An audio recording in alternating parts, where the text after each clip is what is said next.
अस्सलामु अलैकुम वरहमतुल्लाहि वबरकातुह। आज जो है वो हम बात करेंगे class 9th chemistry book chapter 3, उसमें जो पहला इंट्रोडक्शन है वहाँ से हम स्टार्ट करेंगे कि पीरियोडिक टेबल क्या है, उसके कुछ हिस्ट्री जैसे कि डे ब्रुइनर ट्राइएड्स क्या हैं, न्यूलैंड ऑक्टेव्स क्या हैं, मेंडलीव्स क्या हैं, मेंडलीव ने जो अपना पीरियोडिक लॉ पेश किया है वो क्या है, उसके बारे में आज हम बात करेंगे। ठीक है, तो my name is Zeeshan Hussain और ये आपका क्यूट लवली और प्यारा सा चैनल है केमिस्ट्री टाइगर। वीडियो देखने के बाद अगर आपको अच्छी लगे तो चैनल को सब्सक्राइब कर लें। चलें जी, ठीक है, स्टार्ट करते हैं। सबसे पहले हमें देखना है पीरियोडिक टेबल के पीरियोडिक टेबल क्या होता है। ठीक है जी, तो पीरियोडिक टेबल बेसिकली कहते हैं कि एक फ्रेम है, ये एक एलिमेंट का फ्रेम है जो हमें मदद करता है समझने में। क्या समझने में मदद करता है? किसी भी एलिमेंट की फिजिकल और केमिकल प्रॉपर्टीज को समझने की हमें जो है वो समझने में हमें मदद करता है, और एलिमेंट्स के जो कंपाउंड्स हैं उनकी भी फिजिकल और केमिकल प्रॉपर्टीज समझने में इन मैनर, एक पीरियोडिक मैनर में समझने में मदद देता है। समझ आ गई? चलें जी, लिखते हैं। पीरियोडिक टेबल कहते हैं, periodic table is a frame work which helps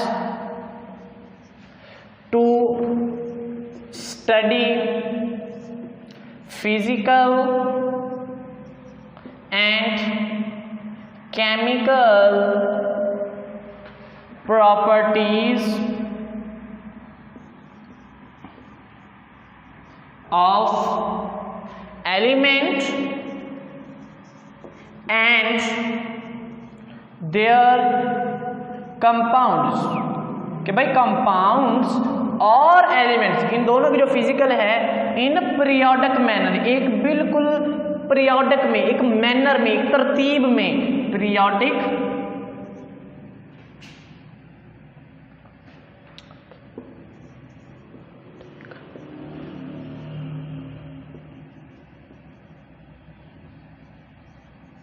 in periodic manner. ये बेसिकली आपको पीरियोडिक टेबल की डेफिनेशन है, ये पीरियोडिक टेबल की डेफिनेशन है। Periodic table is a framework which helps to study physical and chemical properties of an element and their compound in periodic manner. एक periodic manner में समझने में हमारी मदद करता है। समझ आ गई? क्लियर हो गया? करें स्टार्ट नेक्स्ट। चलिए जी, उसके बाद जी कुछ हिस्ट्री आती है। जैसे जी सबसे पहले क्लासिफिकेशन किसने की, एलिमेंट्स को किस तरह क्लासीफाई किया गया। आपके सिलेबस में 3 हैं, डे ब्रुइनर, न्यूलैंड और जो है मेंडलीव। लेकिन उससे पहले एक हमारे मुस्लिम साइंटिस्ट हैं अल राजी, उसके बारे में हमारा जानना बहुत ज़रूरी है ताकि हम अपने मुसलमान भाई जो हैं हमारे आबाओ जुदाद हैं उनको तो समझ लें कि उन्होंने क्या किया और हम क्या कर रहे हैं। अल राजी, ठीक है, सबसे पहले ये आए हैं अल राजी, मुस्लिम साइंटिस्ट हैं। इन्होंने सबसे पहले एलिमेंट्स को ग्रुपिंग में, एलिमेंट्स की ग्रुपिंग की। इसने सिर्फ 2 ग्रुप बनाए एलिमेंट्स की। वो कौन से थे?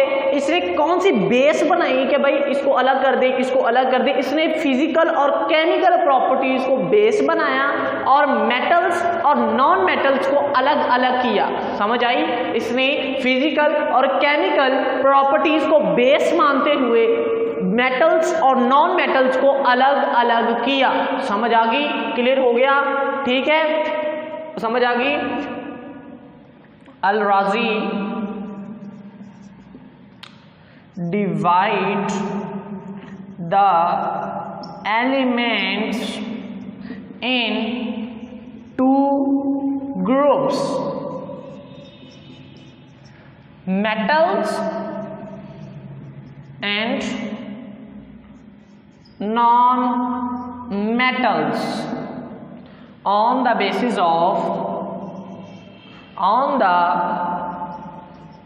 basis of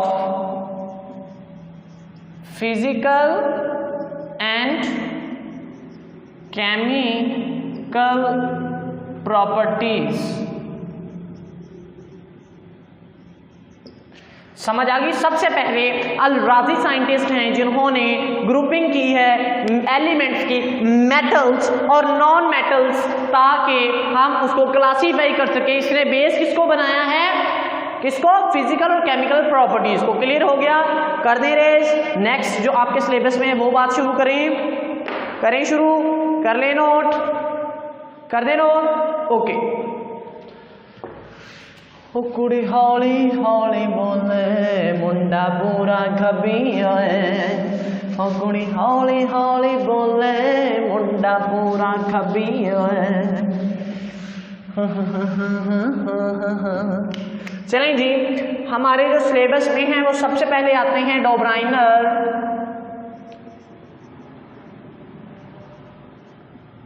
ट्राइएड्स। डोब्राइनर ट्राइएड्स, ट्राई का मतलब होता है तीन, ठीक है। ट्राई का क्या मतलब होता है? 3, मतलब 3। इसने कुछ ग्रुप्स बनाए जिसका उसने नाम दिया ट्राइएड, कुछ ग्रुप बनाए डोब्राइनर, और ये 1829 में जो है इसने अपने जो ग्रुप्स बनाए 1829 में, ठीक है जी। इसने ग्रुप्स बनाए कि इसने एलिमेंट्स को इस तरह तरतीब दिया एटॉमिक मासेस के बुनियाद पर। एटॉमिक मासेस, ये याद रखें, एटॉमिक मासेस। एटॉमिक मास क्या होता है वैसे पता है? नहीं पता? चलिए कोई बात नहीं, समझाते हैं। ये है जी हमारा एटम, ये क्या है? हमारा एटम। ये उसका दिल है, दिल मतलब हार्ट, हार्ट मतलब न्यूक्लियस, ठीक है। अब न्यूक्लियस में 2 चीजें होती हैं, इसमें 2 चीजें होती हैं। कौन कौन सी? इसमें होता है जी प्रोटॉन, जैसे आपके दिल में भी बहुत सी चीजें हैं, ठीक है, जो राज करती हैं, प्रोटॉन और न्यूट्रॉन, ठीक है। अब इनको सम कर लें, इन दोनों का क्या कर लें? सम, उसे कहते हैं एटॉमिक मास। किसी भी एटम का जो न्यूक्लियस है उसका जो मास है, ठीक है, उसको हम कहते हैं एटॉमिक मास। अब आपके जहन में एक सवाल होगा कि भाई इलेक्ट्रॉन भी तो यहाँ है ना, उसका मास क्यों नहीं लिया हमने? और भाई उसकी रीज़न ये है कि ये इसका मास ही बहुत कम है, बहुत छोटा मास है, बहुत थोड़ी सी मकदार है, ये हो भी ना हो हमें उससे कोई फर्क नहीं पड़ता, इसलिए हमने इसको इंक्लूड नहीं किया, रीज़न क्या है कि भाई इसका मास ही बहुत कम है, नेग्लिजिबल है, हम इसको इग्नोर कर सकते हैं। क्लियर हो गया? एटॉमिक मास, ठीक है। तो इसने जी डोब्राइनर ने कुछ ग्रुप्स बनाए, जैसे मैं आपको मिसाल से समझाता हूँ कि उसने एक ग्रुप एलिमेंट्स को जो है वो ग्रुप बनाया, जैसे 1 2 3, मैंने अपने आप से लिखा है, मतलब समझाने के लिए बस ABC, ठीक है। इसने कहा कि भाई जो इसका एटॉमिक मास है वो M1 है, इसका एटॉमिक मास M2 है, इसका एटॉमिक मास M3 है, ठीक है। तो वो कहता है कि भाई अगर हम इन दोनों को अच्छा जी, इनको इसने ग्रुप में खासियत ये थी कि इसने कहा कि जो भाई फर्स्ट एलिमेंट है और थर्ड एलिमेंट है, इन दोनों को जमा कर दो और इसको 2 पे डिवाइड कर दो, मतलब कि उसका मीन ले लो, तो जो दरमियान वाला है उसके इक्वल आ जाएगा या नियरली इक्वल आ जाएगा। मैंने कहा जी इक्वल आ जाएगा या फिर नियरली इक्वल आ जाएगा, मतलब कि करीब करीब आ जाएगा। तो इसकी ये खासियत थी, मतलब कहने का ये कि भाई मास अगर हम मास M1 और M3 को जमा करें और 2 पे डिवाइड कर दें तो M2 के इक्वल आ जाएगा या नियरली इक्वल आ जाएगा, या फिर क्या हो जाएगा? बिल्कुल इक्वल आ जाएगा। क्लियर हो गया? कर दें रेस। नेक्स्ट समझाएं एग्जाम्पल से। ओके। हो मुंडा पूरा खबी होए गड्डी विच रखे पूरे दरारी हड्डियां। अच्छा जी, कहने का मतलब ये है, जैसे आपको मिसाल हमने कहा, जितनी मिसाल दें, lithium sodium potassium, lithium sodium potassium, इसका एटॉमिक मास होता है 7, इसका एटॉमिक मास होता है 23, इसका एटॉमिक मास होता है 39। समझ आ गई? अच्छा जी, अब जी होगा क्या? उसने कहा था कि भाई लिथियम का एटॉमिक मास है 7, पोटाशियम का कितना है 39। उसने कहा कि भाई इसको जमा करो इन दोनों को और 2 पे डिवाइड कर दो, 2 है ना, इन दोनों का मीन लेना। मीन का मतलब होता है जितनी रकमें हैं उन सबको जमा कर दें और जितनी रकमें हैं उतने पे डिवाइड कर दें, उसको कहते हैं मीन। अच्छा चलें जी, इन दोनों को उसने जमा किया और 2 पे डिवाइड किया तो जवाब हमारा 23। तो अब ये जो 23 था वो देखे भाई सोडियम का इक्वल आता है या नहीं आता, आता है या नहीं आता। ठीक है, तो इसकी खासियत ये थी। अच्छा चलें जी, कोई और एग्जाम्पल देखें। जैसे जी वो कहते हैं कि हमारे पास कैल्शियम हो, कैल्शियम होता है जी 40, स्ट्रॉन्शियम होता है 88। ठीक है, स्ट्रॉन्शियम। उसके बाद जी हमारे पास आता है जी, स्ट्रॉन्शियम के बाद आता है बेरियम, वो होता है 137। वो क्या होता है जी 137। क्लियर हो गया। अच्छा जी, इन सबको जमा करें, मतलब कि कहने का मतलब ये है कि भाई 1 को और 3rd को, ये सेकंड है हमारा। ठीक है जी, इन दोनों को जमा करें, 40 जमा 137/2, तो नियरली इक्वल जो है वो आ जाएगा इसके, नियरली इक्वल। मैंने नियरली लिखा है कि 86, क्योंकि इसका आंसर 87 पॉइंट कुछ आएगा, 87 पॉइंट कुछ आएगा। ठीक है, तो वो जो है वो नियरली इक्वल आ जाएगा, नियरली इक्वल आ जाएगा। क्लियर हुआ। इसकी खासियत क्या थी कि इसने ग्रुप्स को तरतीब दिया कि इस तरह तरतीब दिया कि जो फर्स्ट और थर्ड यानी कि ऊपर और नीचे वाला, इन दोनों को जमा एटॉमिक मासेस, ये याद रखना है, एटॉमिक मासेस को जमा करें तो दरमियान वाले के इक्वल आ जाता था या नियरली इक्वल आ जाता था। बस जी, कर दें रेस। ओके चलें जी, नेक्स्ट एक और एग्जांपल करते हैं। जैसे जी इसने कहा कि भाई आपके पास हो क्लोरीन, आपके पास हो ब्रोमीन, क्लोरीन Cl और ब्रोमीन और आयोडीन। ठीक है, क्लोरीन का होता है 35.5, ब्रोमीन का कितना होता है 80। ठीक है, और इसका क्या होता है आयोडीन 127।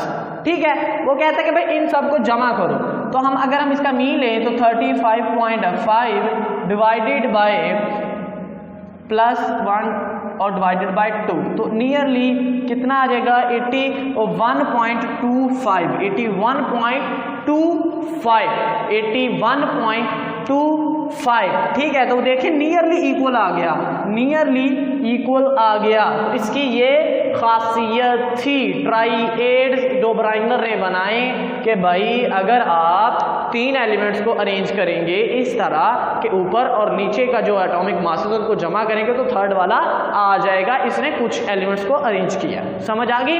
अच्छा चलिए जी, ये फ्लॉप किस वजह से हुआ, ये फ्लॉप इस वजह से हुआ क्योंकि इसने सिर्फ चंद एलिमेंट्स के ग्रुप बना सका, ये सिर्फ चंद एलिमेंट्स के ही ग्रुप बना सका, ज्यादा एलिमेंट्स को वो ग्रुप नहीं बना सका, जिसकी वजह से ये तो फ्लॉप होना था। क्योंकि हमें तो कोई एक मुकम्मल चीज चाहिए, एक मुकम्मल, तो इसने कुछ हाफ हमें दे दी, समझ आ गई, लेकिन हम इसको छोड़ नहीं सकते। क्लियर, समझ आ गई। अब अगर हम सवाल पूछें कि बोर्ड में किस तरह सवाल पूछा जाएगा, तो सवाल भाई आपसे पूछा जाएगा डिफाइन दो ब्राइनर ट्राइएड्स, दो ब्राइनर ट्राइएड्स। अच्छा जी, एक तो ये सवाल हो गया।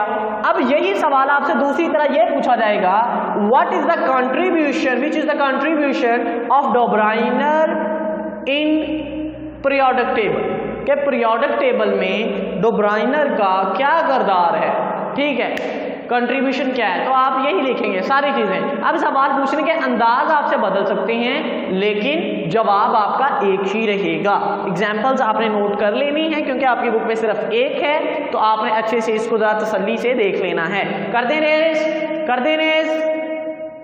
ओके, ओ जेडी जीन शीन पाकेट और मार दे, सातों ने अगे बोलियां गलार दे, तो चंडीगढ़ आगे मार दे, चंडीगढ़ गेड़ियां क्यों मार दे। अच्छा जी, नेक्स्ट है, आगे आते हैं Newlands, Newlands octaves.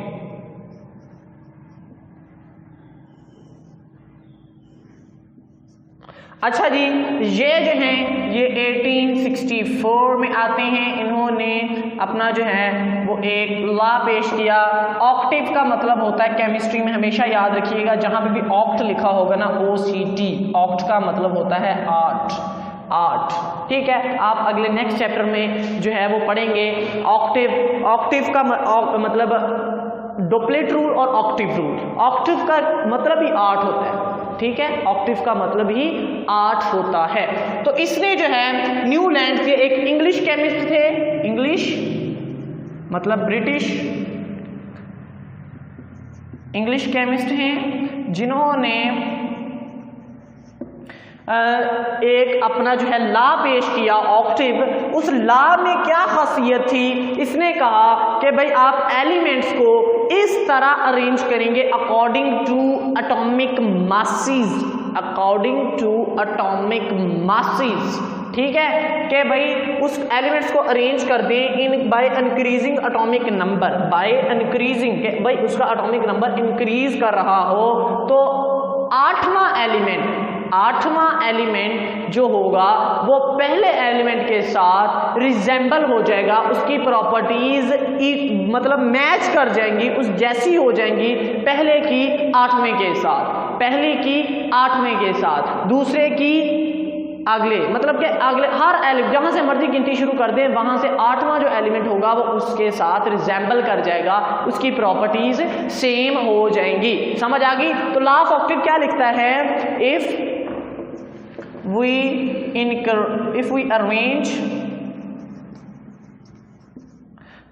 arrange the elements by increasing atomic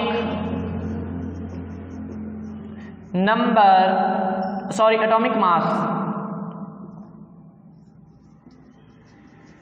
by increasing atomic masses, then every 8th element resemble then first element। समझ आ गई? क्लियर हुआ? चलें मैं आपको एक एग्जांपल से समझाता हूँ, फिर ज़्यादा समझ आ जाएगी। जैसे जी उसने कहा जी हमारे पास है lithium, beryllium, boron, carbon, nitrogen, oxygen, fluorine. ठीक है, उसके बाद जी sodium, magnesium, aluminium, silicon, phosphorus, sulphur और क्लोरीन ठीक है, समझ आ गई? अच्छा जी, इसने कहा कि भाई ये जो एलिमेंट है, फर्ज करें ये है फर्स्ट एलिमेंट, इससे 8वां एलिमेंट 1 2 3 4 5 6 7 8, तो ये फर्स्ट है, ये वाला 8 है। इस हिसाब से गिनती से हमने यहाँ से शुरू किया, तो इसका मतलब इसकी और इसकी प्रॉपर्टीज सेम होगी, इसकी और इसकी प्रॉपर्टीज सेम होंगी। अच्छा चले जी, हम यहाँ से एलिमेंट गिनती शुरू कर लेते हैं 1। ठीक है, 1 2 3 4 5 6 7 8, तो भाई इसकी इसके साथ रिजेंबल हो जाएंगी, इसकी इसके साथ रिजेंबल हो जाएंगी। क्लियर हो गया? समझ आ गई? ठीक है, पक्की बात? सही है, ओके जी। अच्छा जी, अब इसके फ्लॉप होने की क्या रीजन थी? इसके फ्लॉप होने की रीजन सिर्फ इतनी है इसकी फ्लॉप होने की रीजन सिर्फ और सिर्फ इतनी है कि इसमें नोबल गैसेस इंक्लूड नहीं है, क्योंकि वहां नोबल गैसेस अभी डिस्कवर ही नहीं हुई थी, अभी डिस्कवर ही नहीं हुई थी। तो 8वां एलिमेंट जब यहाँ पे नोबल गैसेस आ जाएंगी, यहाँ पे फर्ज करिए जो हीलियम और नियॉन जब आ जाएगी, तो भाई 8वां एलिमेंट तो ये हो गया, 8वां एलिमेंट ये हो गया, और इसकी रिजेंबल होनी नहीं है, वो ये मेटल है और ये तो इनर्ट है, ये तो किसी से रिएक्शन ही नहीं करती। ठीक है, तो इस वजह से ये वाला फ्लॉप हो गया ड्यू टू, ठीक है, जब ये डिस्कवर हुई नोबल गैसेस, तो ये वाला लॉ जो है वो फ्लॉप हो गया। क्लियर हो गया सबको? ठीक है, कोई सवाल? कोई सवाल अभी? क्लियर? पक्की बात? ओके, कर दे रेस? ओके। हो मुंडा पूरा खबी हो मुंडा किसी कोलों डरदा ही नहीं, मुंडा किसी कोलों डरदा ही नहीं, ਉਹ ਮੁੰਡਾ ਕਿਸੇ ਕੋਲੋਂ डरदा ही नहीं, मुंडा किसी कोलों डरदा ही नहीं। चलें जी, जो हमारा वेरी वेरी वेरी इंपॉर्टेंट है, जिसकी वजह से एक पीरियोडिक टेबल बना, वो है साइंटिस्ट मेंडलीफ।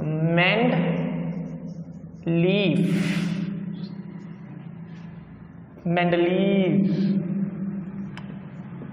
इन 1871 इन्होंने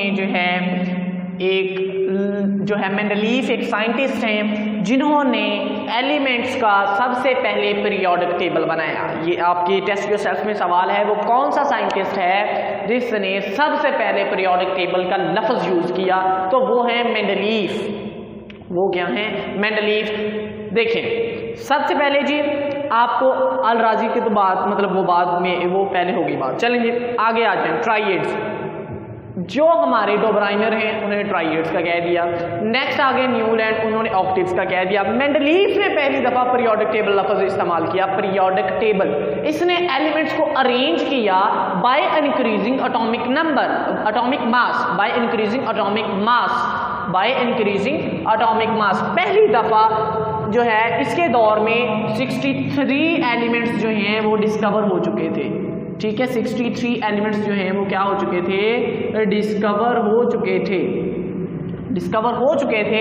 तो इसने इन सब को 63 एलिमेंट्स को बाय इंक्रीजिंग एटॉमिक मास जो है वो अरेंज किया। By increasing, arrange the elements, arrange the elements by increasing atomic masses. अच्छा जी, इसमें तो कोई खास बात है ही नहीं। जो न्यूलैंड थे उन्होंने भी तो एटॉमिक मासेस में वही इंक्रीज किया था, उसने भी वही मतलब अरेंज किया था। तो इसमें खासियत क्या थी? मेंडलीफ की क्या खासियत थी?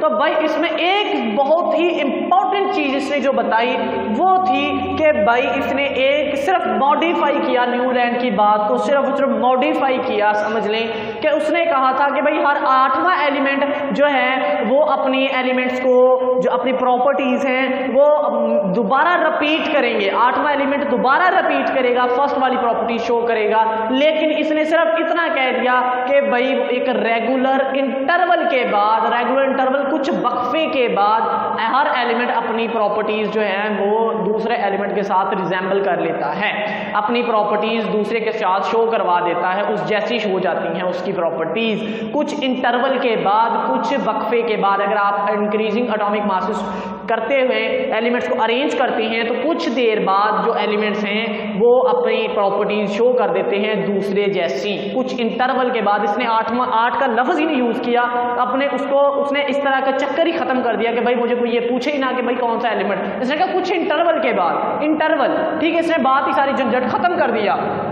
समझ आ गई? क्लियर? अच्छा चलिए जी, अब सवाल आपसे ये पूछा जाएगा कि भाई पीरियोडिक लॉ लिखें, define periodic law.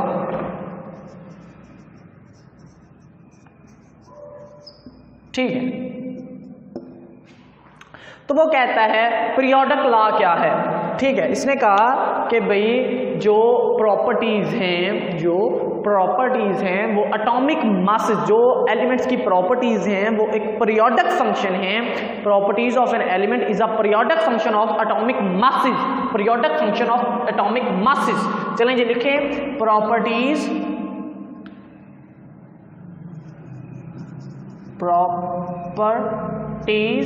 of an elements is a periodic function of atomic masses। ये एक properties of elements is a periodic function of an element. ये लॉ है कि भाई इसने कहा कि जो एटॉमिक मासेस हैं वही एलिमेंट्स की जो है वो क्या करते हैं, प्रॉपर्टीज को बनाते हैं, प्रॉपर्टीज को बनाते हैं, एटॉमिक मास। लेकिन आगे जाके ये फ्लॉप हो गया, उसकी रीजन क्या है, लेकिन फिर भी ये बहुत ज़्यादा बेनिफिट था। पहली दफ़ा किसी ने हमें जो है वो एक चार्ट दे दिया, एक हमें एक पैटर्न दे दिया कि भाई ये एलिमेंट्स हैं, ये ऐसे आपने करने हैं। क्लियर हो गया? रेस कर दें इसको, रेस कर दें रेस। चलें जी, इसके कुछ हम बेनिफिट्स पढ़ते हैं, उसके बाद इसके कुछ डिसएडवांटेजेस भी पढ़ते हैं, तो कुछ इसके डीमेरिट्स क्या हैं वो पढ़ते हैं। कर दें रेस? ओके। हाय नी हाय शायद बन जावा, नाल नाल रहूंगा मुटियारे, नाल नाल रहूंगा मुटियारे। चलें जी, इसमें रीजन क्या है, रीजन हम समझते हैं। ठीक है, सबसे पहले इसके कुछ मेरिट्स पढ़ते हैं। इसने कुछ वीकेंट स्पेसेस रखे, इसने एलिमेंट्स को अरेंज किया, उसके बाद उस एलिमेंट्स की जगह कुछ एलिमेंट्स की इसने जगह छोड़ दी। इसने कहा कि भाई यहाँ पे एलिमेंट आएगा कोई, लेकिन अभी मुझे पता नहीं है कि यहाँ पे कौन है। समझ आ गई? इसने क्या कहा कि भाई यहाँ पे कोई एलिमेंट आएगा जरूर, लेकिन मुझे अभी इसका पता नहीं है। लेकिन इसने उस एलिमेंट्स की प्रॉपर्टीज बता दी कि भाई जो एलिमेंट्स यहाँ आएगा वो कुछ इस जैसा होगा, उसकी प्रॉपर्टीज कुछ इस जैसी होंगी। ठीक है, समझ आ गई? चलें जी, तो ये देखें यहाँ पे इसके कुछ मेरिट्स लिखते हैं। लेफ्ट वीकेंट स्पेसेस, ठीक है, इसने कुछ जगह छोड़ दी ताकि वहां पे आ सके। जैसे एग्जांपल, इसने जर्मेनियम एलिमेंट की जगह छोड़ दी, अभी हमें नहीं पता था वहां जर्मेनियम आनी है। ठीक है, जर्मेनियम उसने इस जगह छोड़ दी। जब जगह छोड़ी तो उसने उस एलिमेंट जर्मेनियम की प्रॉपर्टीज बता दी। उसने कहा कि भाई ये कुछ इस तरह से होगी, ये इसकी ये होगा, ये होगा, वो होगा। लेकिन जब ये डिस्कवर हुई ना, तो जब हमने उस मेंडलीफ की प्रॉपर्टी से मैच की तो सेम थी। कमाल की चीज़ थी, यानी ये सुनते ही मतलब मज़ा आ गया कि यार ये इसकी प्रॉपर्टीज मेंडलीफ ने इतनी देर पहले बता दी थी। ठीक है, तो यार ये वाकई कमाल की चीज़ है, ये जो साइंटिस्ट था ये बड़ी कमाल है। ठीक है, समझ आ गई? पहली बात, उसने पहली दफ़ा हमें पीरियोडिक टेबल दिया, दूसरी दफ़ा इसने भाई हमें जो एक वीकेंट स्पेसेस दे दी। ठीक है, एग्जाम्पल के तौर पर हमें इस जर्मेनियम के बारे में उसने प्रॉपर्टीज ही सारी बता दी, प्रॉपर्टीज ही सारी की सारी बता दी कि भाई उस जैसी होगी। जब जर्मेनियम डिस्कवर हुआ तो उस जैसी थी, बिल्कुल सेम टू सेम थी। ठीक है, सेम टू सेम थी, लेकिन फिर भी ये फ्लॉप हुआ। रीजन क्या थी कि इसने एटॉमिक मासेस को बुनियाद बनाया, ना कि एटॉमिक नंबर। नेक्स्ट हम इंशाल्लाह अगली वीडियो में पढ़ेंगे कि एटॉमिक नंबर क्या है, periodic law, atomic number, modern periodic table. इंशाल्लाह उस वीडियो में हम सारी डिटेल में बात करेंगे। चलें जी, अब इसकी समझ रहे डीमेरिट, समझ लें कि उसकी रीजन क्या थी। डीमेरिट्स, इसको फ्लॉप होने की वजह क्या थी? फ्लॉप होने की वजह ये थी, सबसे हिस्ट्रिकल वजह ये है कि आइसोटॉप को जानते हैं, सेकंड चैप्टर में पढ़ा चुका हूं। चलें जी, अगर नहीं पढ़ा तो फिर से समझ लें। आइसोटॉप वो चीज होती है जो जिनका एटॉमिक नंबर सेम होता है, एटॉमिक नंबर सेम होता है। ठीक है, उनका एटॉमिक नंबर सेम, लेकिन एटॉमिक मास जो होता है वो क्या होता है, डिफरेंट होता है। रीजन क्या है? रीजन भाई ये है, एटॉमिक नंबर है नंबर ऑफ प्रोटॉन, ठीक है, एटॉमिक नंबर। लेकिन एटॉमिक मास क्या है? Number of proton plus number of neutron, number of neutron और प्रोटॉन, इन दोनों का सम। ठीक है, तो नंबर ऑफ न्यूट्रॉन जो है वो चेंज हो जाते हैं, नंबर ऑफ न्यूट्रॉन आइसोटॉप्स में चेंज होते हैं, प्रोटॉन सेम रहते हैं। ठीक है, अब रीजन ये हो गई, अब हमारे लिए मसला क्रिएट ये हो गया कि भाई जो आइसोटॉप्स हैं, जैसे हाइड्रोजन है, हाइड्रोजन 1 है, हाइड्रोजन 1 है, ठीक है, हाइड्रोजन 1 2 है और हाइड्रोजन 1 3 है। तो भाई ये तो सारे हाइड्रोजन ही हैं, तो अब हम इसकी पोजीशन कहाँ रखें? ठीक है, तो ये हमें ये नहीं बता सका कि भाई हम आइसोटॉप की पोजीशन कहाँ रखें। आइसोटॉप्स की जो है पोजीशन को बारे में वो नहीं बता सका हमें। समझ आ गई? क्लियर हो गया।